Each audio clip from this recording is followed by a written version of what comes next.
اللہ کو گواہ کر آپ سب کو گواہ کر کے امانت کے طور پر، مجھے نہیں معلوم کہ آج کے بعد کیا ہوگا، لیکن میں آپ کو گواہ کر کے اپنی ماں کو گواہ کر کے یہ بات کر رہا ہوں۔ آج کے اس دور میں آئی ایس آئی پوری طرح جوڈیشل پروسیڈنگز کو مینیپولیٹ کرنے میں انوالو ہے۔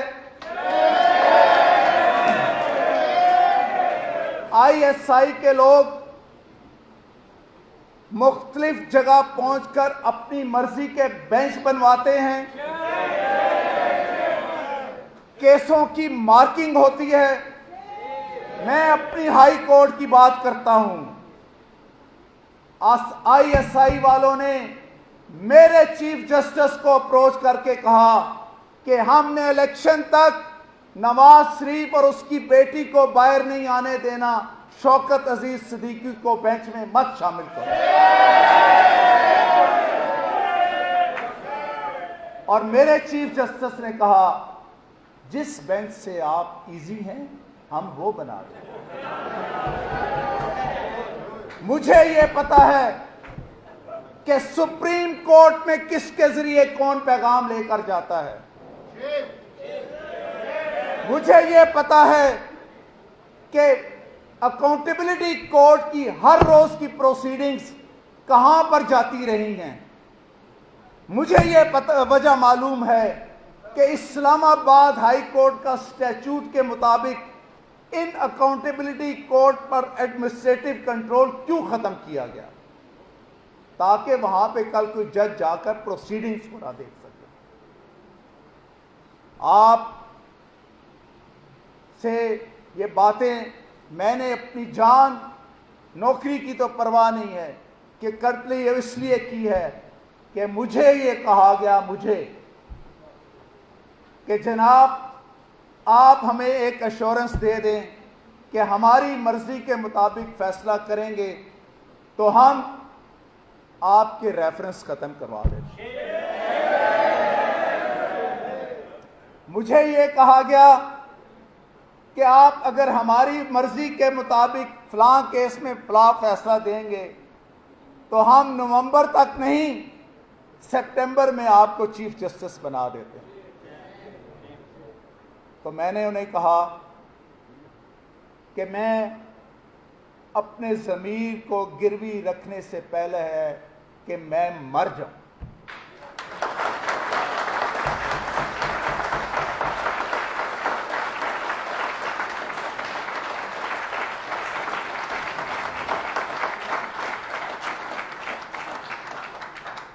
میں نے کہا کہ میرج سے 1 سینٹی میٹر نہ ادھر ہوں گا نہ ادھر ہوں گا، مجھے ریفرنسز کی پرواہ نہیں ہے۔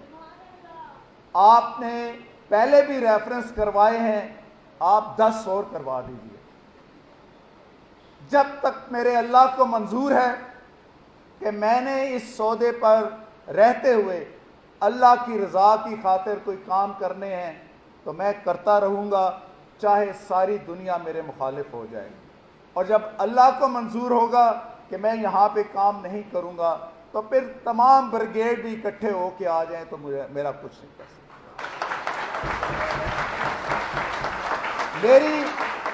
میری آپ سے یہ گزارش ہے کہ آپ بار اور عدلیہ میں تو اب پہیے بالکل نہیں کہتا، میں تو اس کو ایک گھر کہتا ہوں۔ ایک ہی گھر کی حویلی میں رہنے والے لوگ ہیں، لیکن آپ کی حویلی پہ ڈاکہ پڑ چکا ہے۔ آپ کی حویلی بندوق والوں کے کنٹرول میں آ چکی ہے۔ آپ کی آزادی سلب ہو چکی ہے۔ آپ کی انڈیپینڈنس آف جوڈیشری جس پر آپ پرائیڈ فیل کرتے تھے اس پہ سمجھوتے ہو چکے ہیں۔ یہ کسی 2 افراد کے درمیان مقدمے کے فیصلے میں اپنے آپ کو انڈیپینڈنٹ ظاہر کرنا اور انصاف پسند ظاہر کرنا کوئی بڑی بات نہیں ہے۔ کسی مشہور فلسفی کی قول ہے کہ آپ دیکھنا یہ چاہتے ہیں کہ حکمرانی کس کے پاس ہے، تو آپ یہ دیکھیں کہ آپ کو کس کے خلاف بات کرنے کی اجازت نہیں ہے۔ آج یہ میڈیا والے یہ بھی گھٹنے ٹیک چکے ہیں۔ یہ میڈیا والے اپنے اشتہاروں کی خاطر اور اپنے مفادات کی خاطر سچ بولنے سے گریزاں ہیں۔ آج اس ادارے کے اوپر بھی مرضی کے ٹویٹس آتے ہیں، مرضی کی ڈائریکشنز آتی ہیں، مرضی کے پریس ریلیز آتی ہیں کہ یہ جاری کرو اور یہ نہ جاری کرو۔ یہ پوچھ لیں، یہاں پر بیٹھیں، ان سے حلف لے لیں کہ کون ایک چینل ہے جو یہ کہہ سکتا ہے کہ ہمیں ڈائریکشنز نہیں آتی، اور ہمیں ڈائریکشنز ISPR سے نہیں آتی۔ جوڈیشری، میڈیا جو کسی بھی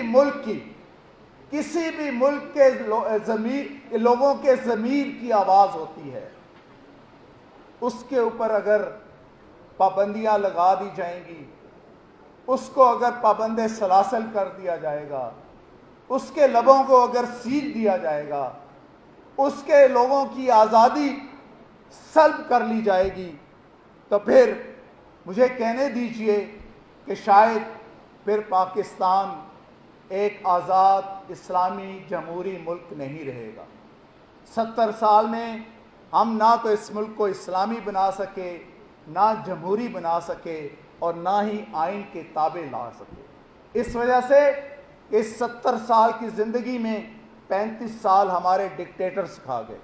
اس 35 سال میں ہمارے آئین کے ساتھ کھلواڑ کیے گئے۔ اس 35 سال میں ہمیں بات کرنے کے سے روکا گیا۔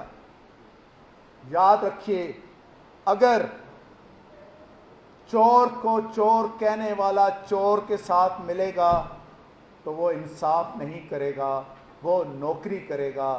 جج نوکری سے نہیں، انصاف کرنے سے، عدل کرنے سے، دلیری کا مظاہرہ کرنے سے، اور بلا تفریق ڈسپنسیشن آف جسٹس کرنے سے بنتا ہے۔